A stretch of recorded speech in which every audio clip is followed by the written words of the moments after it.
Doctor কামালের লেখা বাংলাদেশের সংবিধান 17 বার কাটছাঁট করা হয়েছে। নিজেদের সুযোগ সুবিধার জন্য যখন যারাই ক্ষমতায় যায় তারাই কাটছাঁট করে নিজেদের মতো করে বানায় যায়। এবার আপনাদের কাছে আমি প্রশ্ন করি, আল্লাহর দেওয়া একটা সংবিধান কোরআন আমাদের কাছে আছে না নাই? 1500 বছরে কোরআন কাটছাঁট করা হয়েছে কয়বার? একবারও হয়েছে? আচ্ছা ধরেন এখনো হয় নাই, কিন্তু কিয়ামত পর্যন্ত 2-4 বার হওয়ার সম্ভাবনা তো আছে। তাও আছে না?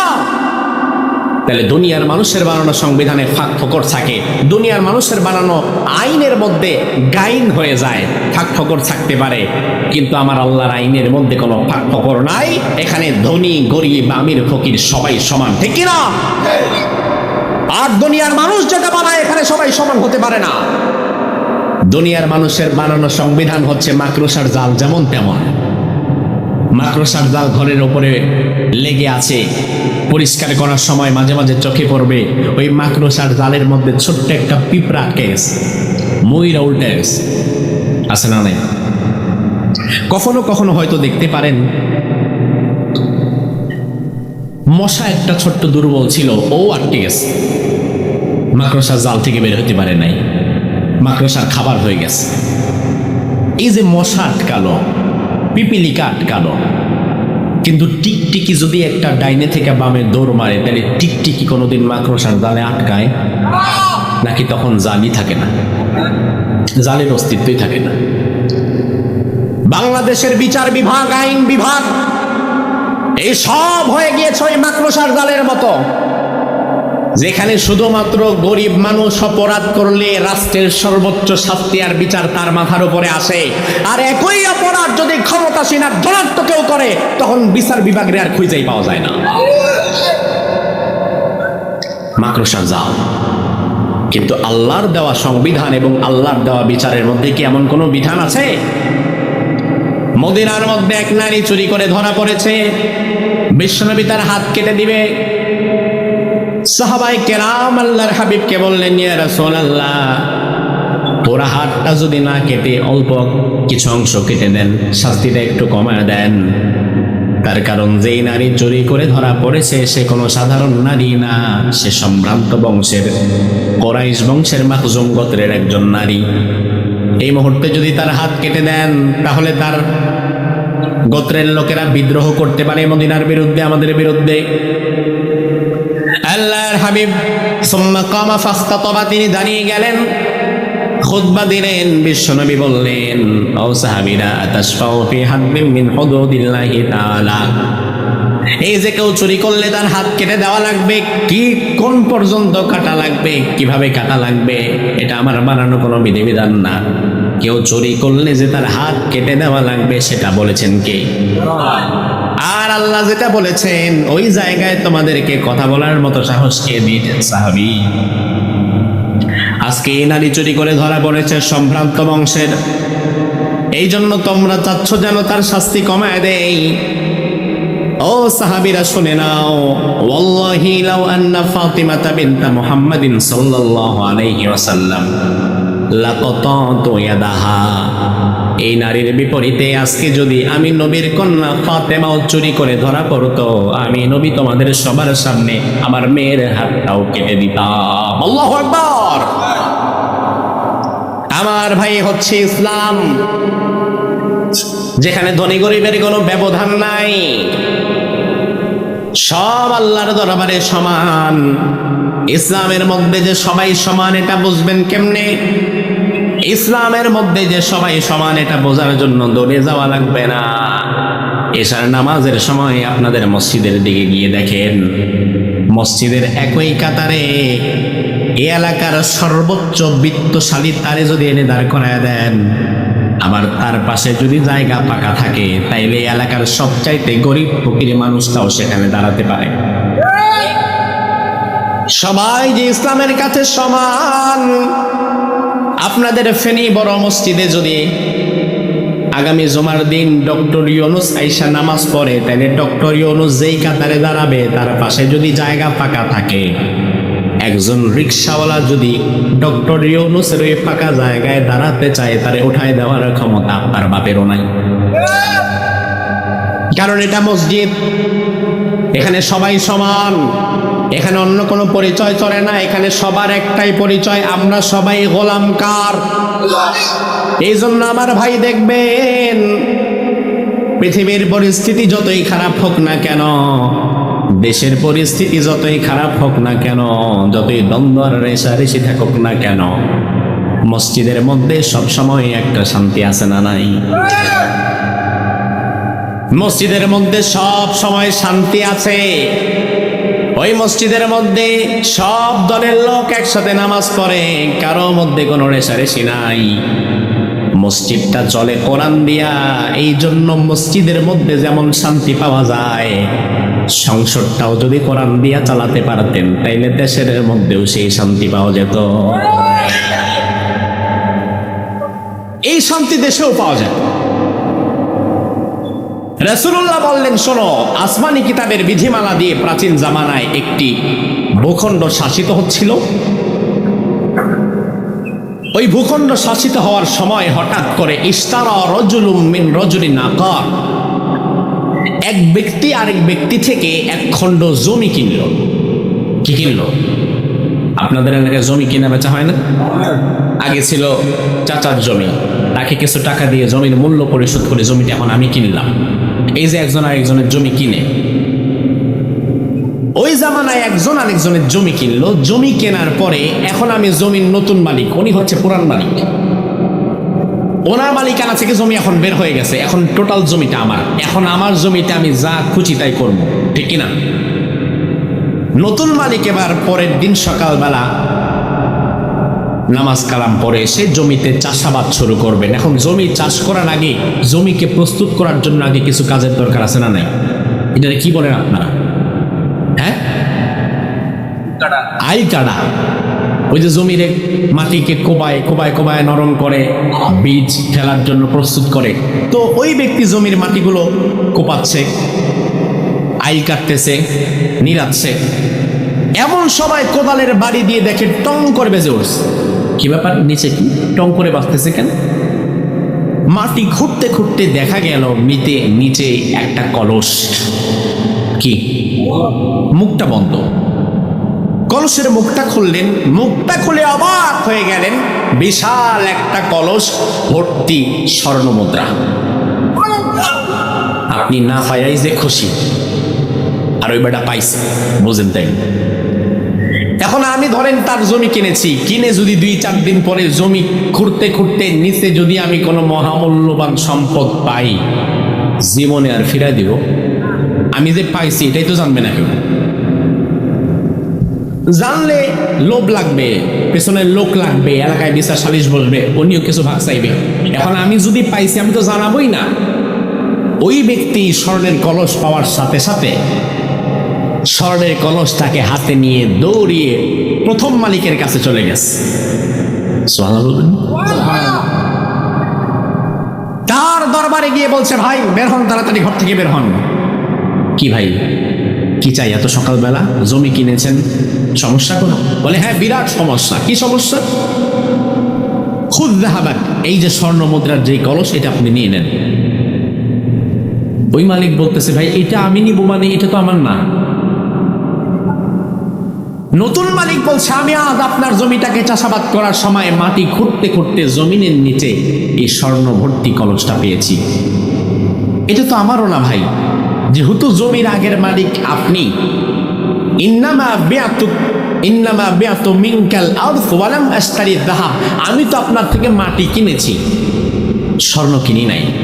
এজন্য আপনার স্বর্ণ আপনাকে ফেরত দিতে আসলাম।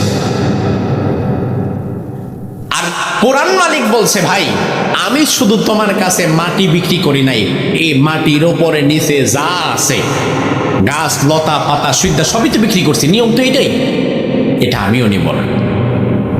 স্বর্ণের কলসি ভরা, শত কোটি টাকার সম্পদ, অথচ দুইজনেরই কিন্তু অভাব। অভাব না থাকলে প্রথম মিয়া জমি বেচত না, আর অভাব না থাকলে দ্বিতীয় লোক এসে এই জমিতে নিড়ানির কাজও করত না। তার মানে বোঝা গেল অভাব দুইজনেরই আছে। তবু এই স্বর্ণ ভর্তি কলস কেউ নিতে চাচ্ছে না, একজন আরেকজনের দিকে চাপিয়ে দিচ্ছে। অবশেষে দুইজন পরামর্শ করলো, না এভাবে হবে না, আমরা দুইজন মিলে তৃতীয় আরেকজনের কাছে গিয়ে বিচার প্রার্থী হই। তবে এমন লোকের কাছে বিচার চাইতে হবে যেই লোক বিচার ফায়সালা করবে আসমানি কিতাবের বিধিবিধান দিয়ে। সুবহানাল্লাহ। কারণ নিজে যদি নিজের মন মতো যদি বিচার করে ওইখানে ফাঁকফোকর আছে না নাই, কিন্তু যদি আল্লাহর বিধান দিয়ে বিচার করা যায় তাহলে ফাঁকফোকর থাকবে? এই যে ওসমান হাদি মারা গিয়েছে আজকে প্রায় 1 মাস হতে চলল, তার খুনি না ধরা ছোঁয়ার বাইরে আধিপত্যবাদীদের বিরুদ্ধে কথা বলতে গিয়ে ইনসাফের পক্ষে আওয়াজ তোলার কারণে আমাদের ভাই ওসমান হাদি বিদায় হয়ে গিয়েছে। আমরা রাষ্ট্রের সর্বোচ্চ পর্যায়ে তার বিচার প্রার্থনা করলাম, অথচ এই সমাজে রাষ্ট্র ব্যবস্থা আর অথর্ব উপদেষ্টাগুলো আমাদেরকে জানালো বিচার পাবেন 90 দিন পর। কয়দিন? আজ আমি কোরআন আমার সামনে আপনাদেরকে বলে দিয়ে যাই, এই অথর্ব উপদেশটা তো 90 দিন থাকবেই না।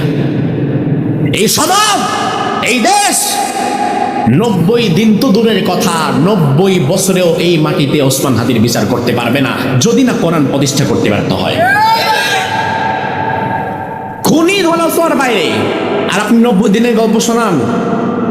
ওসি প্রদীপ কত শত শত মানুষকে হত্যা করেছে, মনে আছে তার কথা আপনাদের? হাজার হাজার কোটি টাকার দুর্নীতি আর কত শত শত মানুষকে হত্যা করেছে, ক্রস ফায়ার আর ব্রাশ ফায়ার দিয়েছে। অবশেষে মেজর সিনহার হত্যাকাণ্ডে জড়িয়ে তার সবকিছু ফাঁস হয়ে গেছে।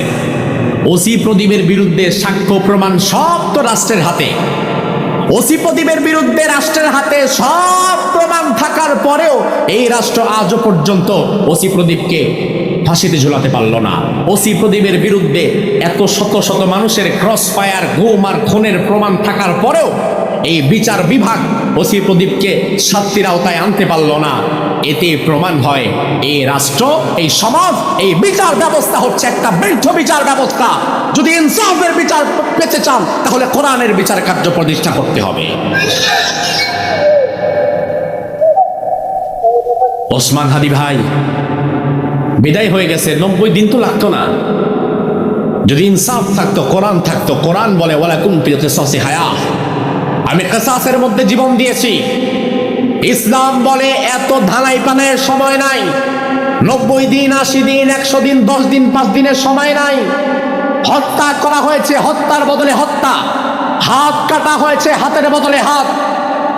চোখের বদলে চোখ, নাকের বদলে নাক, জানের বদলে জান। তোমার যতটুকু ক্ষতি করা হবে তুমি ঠিক তার ততটুকু ক্ষতি করে দিবা।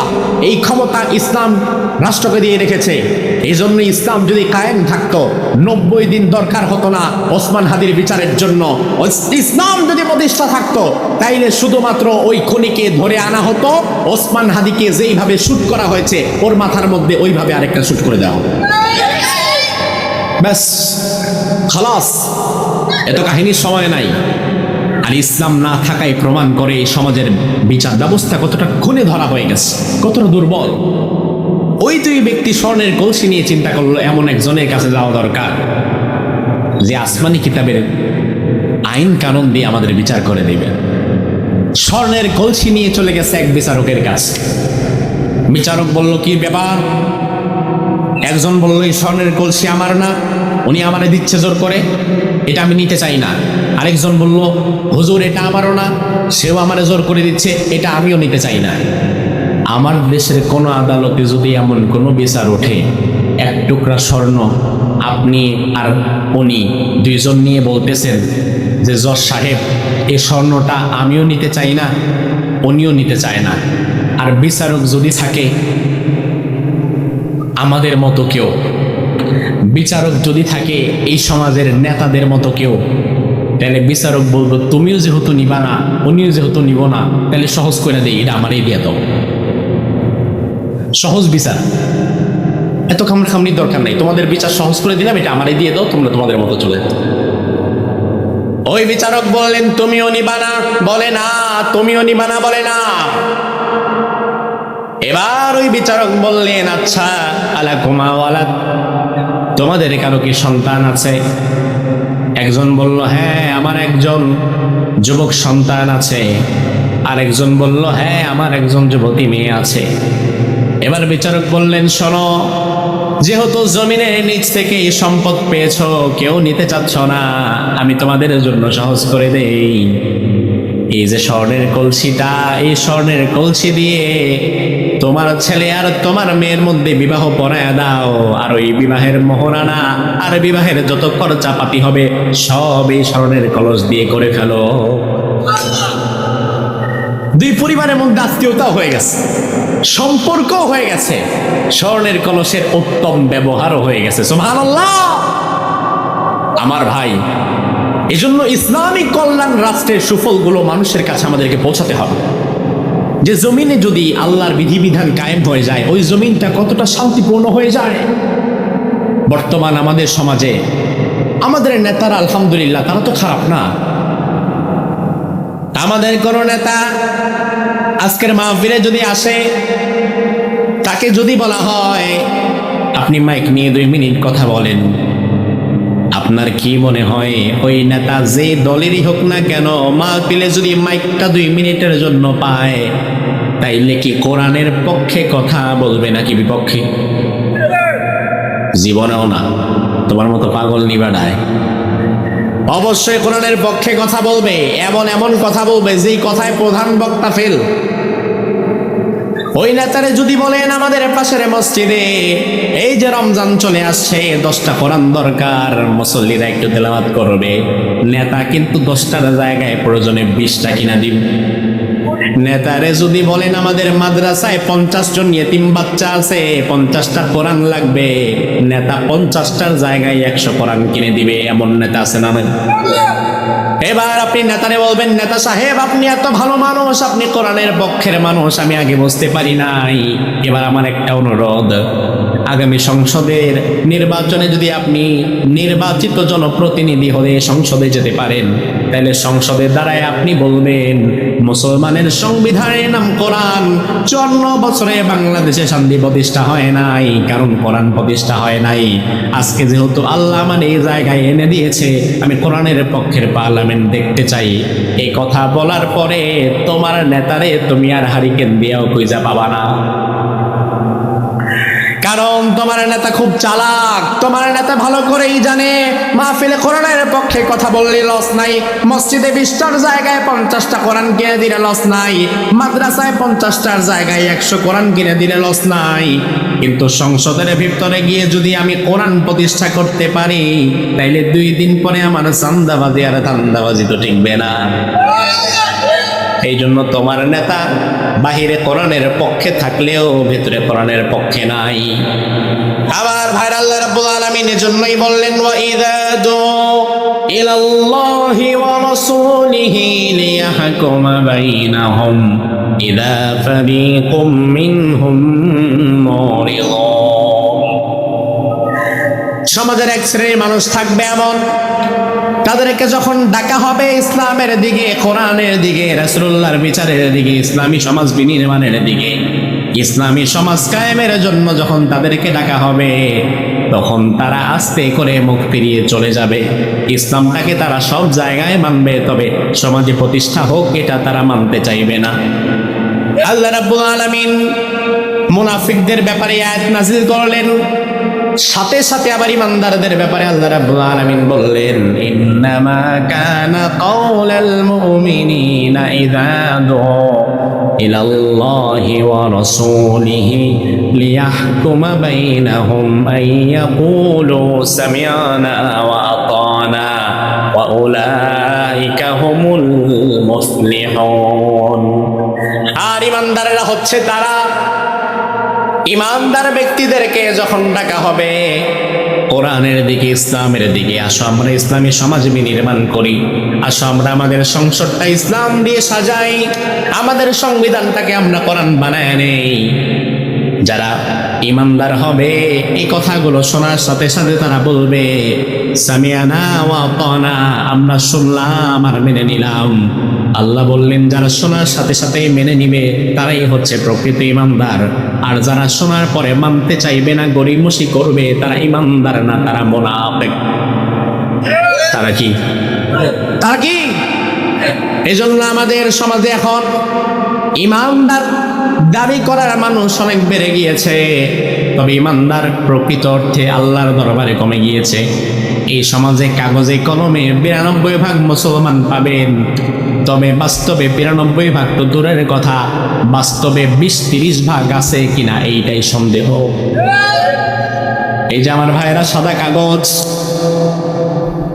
এই যে সাদা কাগজ, এই সাদা কাগজের মধ্যে যদি আমি এবার কলম দিয়ে লিখি পকার পা নয় শিকারের নিয়োগচারণ কি হবে? কথা বলেন, সাথে সাথে কাগজটা ভিজে যাবে। এবার আমি যদি লিখি সরে আগয় সুকার দোদন্তের উচ্চারণ কি হবে? সাথে সাথে পড়ে যাবে। পানি আছে কাগজ ভিজে না, আগুন আছে কাগজ পড়ে না, তার কারণ কি? তার কারণ এই পানি, এই আগুন, এটা বাস্তবের আগুন আর বাস্তবের পানি না। এটা লেখায় থাকে, বাস্তবে থাকে না। বাস্তবের আগুন থাকলে কাগজটা পড়ে যেত, বাস্তবের পানি থাকলে কাগজটা ভিজে যেত। ঠিক একইভাবে বাংলাদেশে যদি ৯২ ভাগ মুসলমান সত্যিকার আত্মাই থেকে যেত, বাংলাদেশটা বহু আগেই আল্লাহর কোরআন দিয়ে পরিচালিত হতো। এই জন্য আল্লাহ রাব্বুল আলামিন বললেন, ওয়াল্লাহু ইয়াদউ ইলা দারিস সালাম ওয়া ইয়াহদি মান ইয়াশাউ ইলা সিরাতিম মুস্তাকিম। আমি আল্লাহ রাব্বুল আলামিন তোমাদেরকে শান্তির দিকে আহ্বান করি, এমন শান্তির দিকে আল্লাহ আমাদের আহ্বান করেন যে শান্তি হবে চূড়ান্ত শান্তি।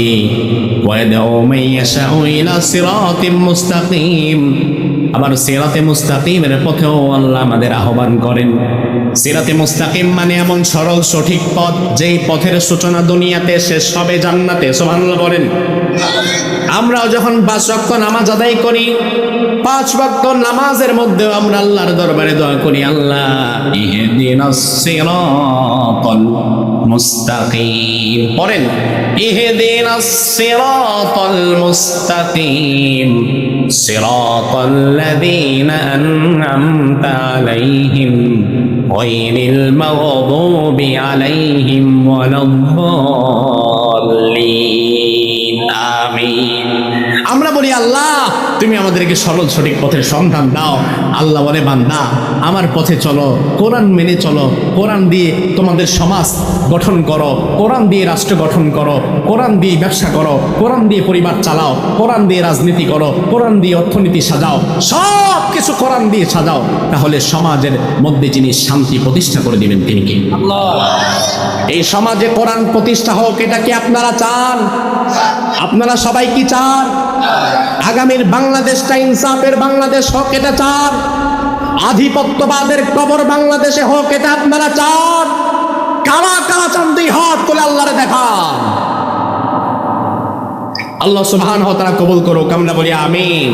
হাদা মা ইনদি ওয়াল ইলমু ইনদাল্লাহ আলাইহি তাওয়াক্কালতু ওয়া ইলাইহি উনীব। এশার আজান হচ্ছে, এশার জামাতে অংশগ্রহণ করে সকলে ইনশাআল্লাহ তাআলা আবারও ফিরে আসবেন। এশার নামাজের পরেও আরও ওলামায়ে কেরাম কথা বলবেন, সকলের কথা শুনে মোনাজাত করে